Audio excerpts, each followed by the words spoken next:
we're facing a work environment that's just so much more disruptive than previous generations. So I'll get this going with a question to all of you, starting with you, Ian. When it comes to social media, just how loud should we be? I mean, what should we be showcasing, and perhaps what should stay offline?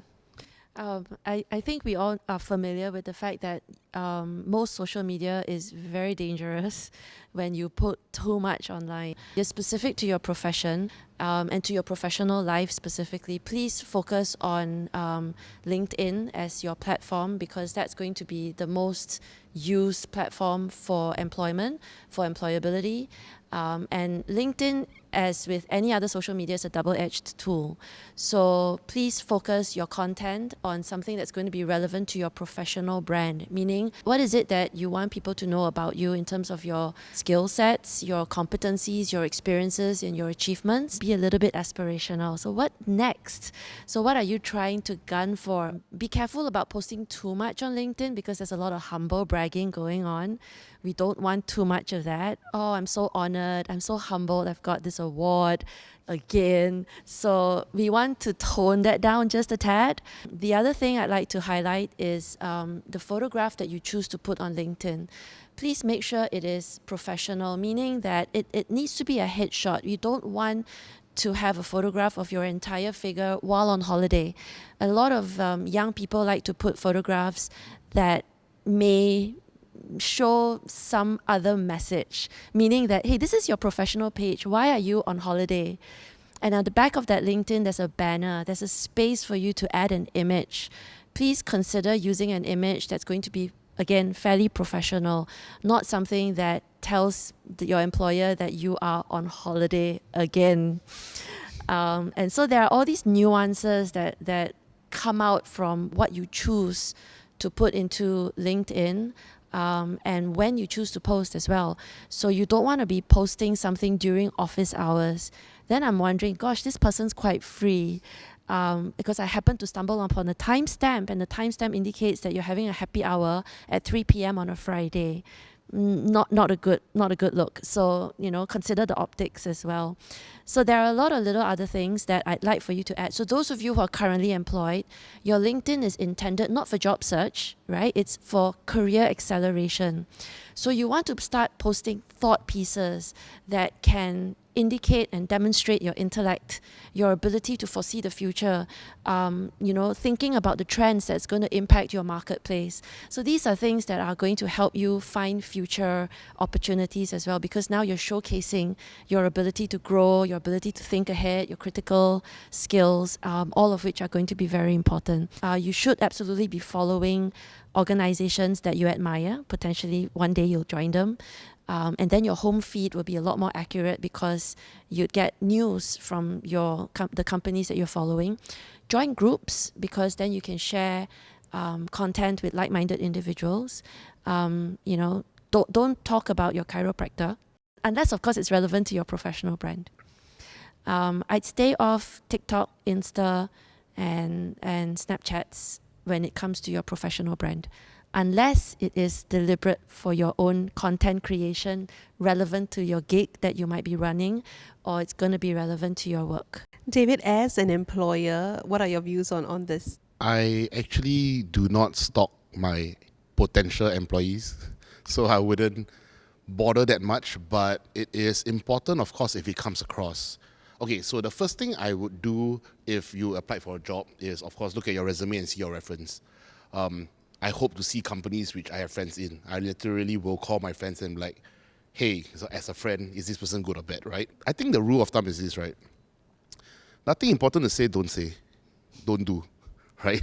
And also, like following everybody just shows that you are not specific. It is not specific anymore. Follow the things that inspire you, things like that. Let's bring back Joseph for one more question on your career this time. Yep. So my question is, how should career and salary progression look like? I don't have a prescription for how something like that would look, because the world is obviously going to be full of disruption. I remember thinking, gosh, if I studied perhaps human resources. It's a very straightforward. It's all about the talent. Maybe doing some kind of framework to look at succession planning or compensation and benefits. I wouldn't have expected to code. But with convergence and with how the world is going, gosh, you cannot necessarily program in a career pathway. No, countless generations of career experts have tried career pathing. Those that claim they can, unless there is a very specific structure like nursing or sometimes in the military, you can see that there are ranks and it's very hierarchical. But in general, for the rest of us normal folks who are trying to make a living, it is very difficult to predict. So what should acceleration look like? I think it stems from perhaps an attitude of natural curiosity and an interest in what the world is, and do you want to be the disruptor or do you want to be the disrupted? Can we try and figure out a new way of doing things? And a lot of the functions that we perform today are going to be integrated into many other functions, and hopefully in a manner that robots and AI cannot replicate. But a quick tip, I guess, on your perspective and your attitude towards career acceleration. So question, do you get promoted first and then you perform? Or do you perform first and then get that promotion?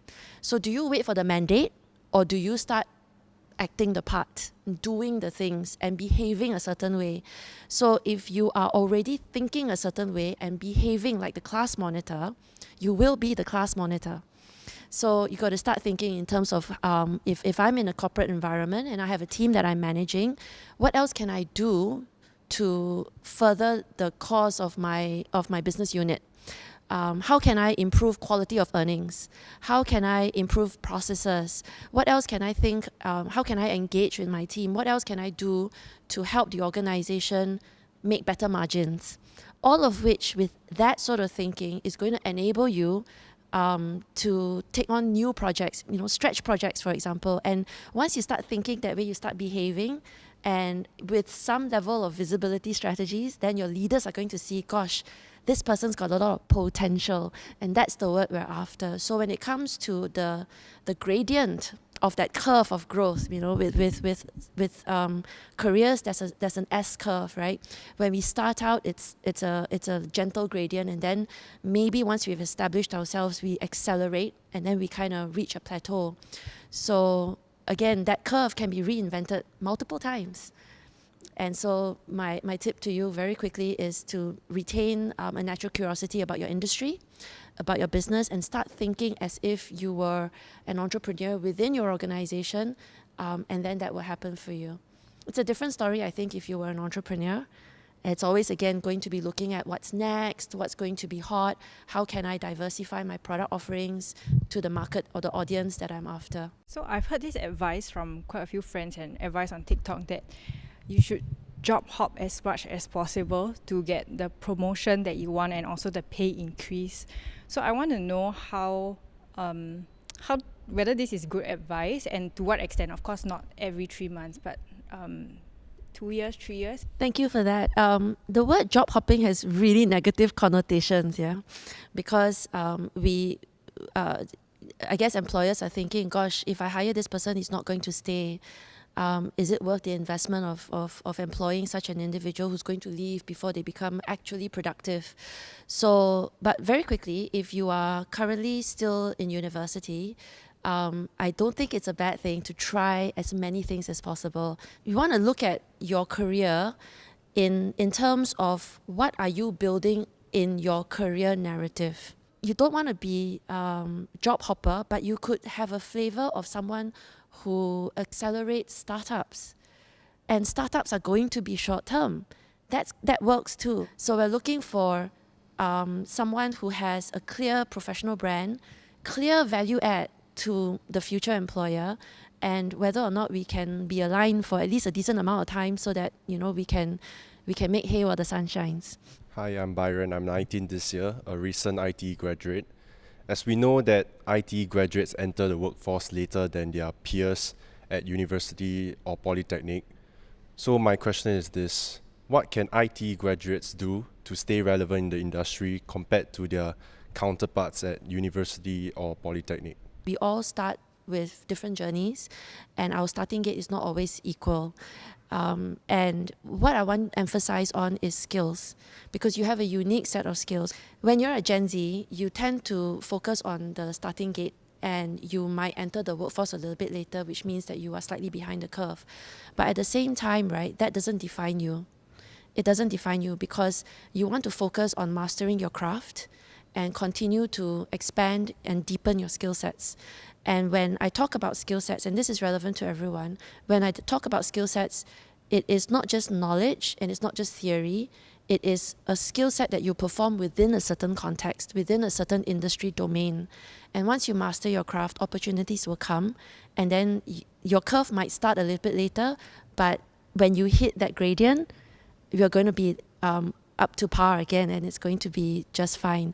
And just like what Chris was talking about in terms of the graphs of all the equity and the financial markets, your career path is also not necessarily a clean line. It's going to be quite jagged, and sometimes if you think about it, there are no such things as a career ladder anymore. It's a career lattice. We might have to move forward. Sometimes we take one step back to move 2 steps forward. Sometimes we move sideways. So I want you to not focus on your starting gate and focus instead on mastering your craft, building a brand that helps employers recognize you for your unique qualities, and then your career can accelerate from there. Hi, I'm Si Jing. I'm 32. Work as a youth development consultant and trainer. So a lot of people here probably starting careers. For me, I guess I park under mid-career. But I think one thing is in common, which is not to use the word job hop then, right? People change jobs nowadays. And not just jobs, right? We also change job function sometime, right? So what are some tangible ways or strategies that young people can take to amidst all the hustle day to day, to position our skill curation and experiences so that we can do that job change and job function change? And a slightly related question was also when we do a job function change, we talk about career narratives and how do we show that to our employers. So how do we also communicate transferable skills in a totally different context? Great, thank you. I want to talk about this thing called career quadrant. So if you imagine a 4-quadrant diagram, when you move jobs or when you change employers or you think about changing your career, the first quadrant, top left, is same job, same industry. The second quadrant is same job, different industry. And then the third quadrant is different job, same industry. And then the last quadrant is different job, different industry. So quadrant 1 to quadrant 2, quadrant 1 to quadrant 3 are fairly straightforward. If you want to completely pivot into something different, like today you're in technology and then you decide, and you're a developer, and then tomorrow you decide to open up a cake business or join FMCG organization, it can be not so easy to make the change. So to try to engineer those opportunities, you need to stay and grow. When you stay and grow, so a very quick example would be to take on stretch projects. And so you can move from marketing with a bit more marketing ops, or perhaps you can try, if your organization allows, to do a little bit more employee engagement, which has a strong HR flavor. And then you can pivot from there into what we call adjacencies. So you don't want to completely shift just because, hey, it's in fashion to have bubble tea. Let's all go do bubble tea. I'll go join an organization that sells bubble tea. You want to be very strategic about how you can leverage your current role, grow in that role, and make contacts. So I'm going to, again, talk about mentors, talk about sponsors, because those opportunities will be easier because mentors and sponsors can tell you what your blind spots are. And you can also look for opportunities to spread your wings and get advice, on who else you should be talking to. And so within an organization, there are strategies that will help you to grow and spread your wings a little bit more. I think we have spoke a lot about side hustles and taking on gigs or projects. I think there's one concern that I would have as I want to embark on my career progression, which is burnouts. I think this question is also quite spoke about among my group of friends, who some of them might be founders of startups, developers, freelancers, right? So the question today would be, how can we achieve career progression and at the same time have work-life balance? If you want to accelerate your career, sometimes you have to have trade-offs and compromises. It's not going to be easy. And if you push both the work and the life, meaning the leisure, your relationships, then you end up having a trade-off somewhere else, which is going to be your sleep. So there are seasons of growth and there are seasons of hovering. There's seasons of downshifting. And so once you know your why, then you can prioritize and figure out, and then hopefully you can plan for those seasons. And so as a young individual, you might plan for career acceleration right now because you haven't yet had children. But once you have children and you start having exams, then you've got to start readjusting. Can we have it all? The answer is yes, but not at the same time. Balance is not 50-50. It's about managing the tensions of your life during different stages. If you don't want to have burnout, we need to have margins in life, and the margins must be intentional. Every once a week, you have 1 hour of me time, and that me time means it's undisturbed time. You're just there to sit down on your own, you reflect, you think through. 1 hour every week, 1 day every month, 1 week every year. It gives you space, right? Otherwise, the chances of getting burnout is very high. I want to say two things. Firstly, right, how about you reflect on yourself, keep yourself, put the high standards on yourself before you judge people around you and blame them for your work not done. Because if you don't carry high standards, you cannot tell other people like, hey, your standards are not high. Put yourself first. Number two, and I think that, we always talk about what you can do to do better, what you can do to do better. How about what you shouldn't do? You want to get good job hopping. You want to find a better job. Don't talk to your network about how much I hate my job, which a lot of us love to do. Talk about how much I don't like my boss. Talk about how I'm being bullied in the company.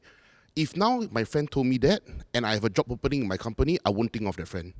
But the friend that tells me, I love the job, but it's a bit stressful, I would think of this job opening for that friend. So, be positive in life. Positivity should trump negativity most of the time.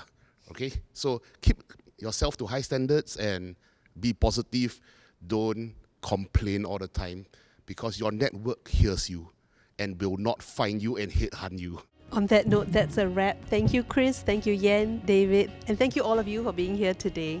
Now, if you have more questions about adulting in Singapore, get in touch with us at this address. We'd love to hear from you. Until then, see you next time.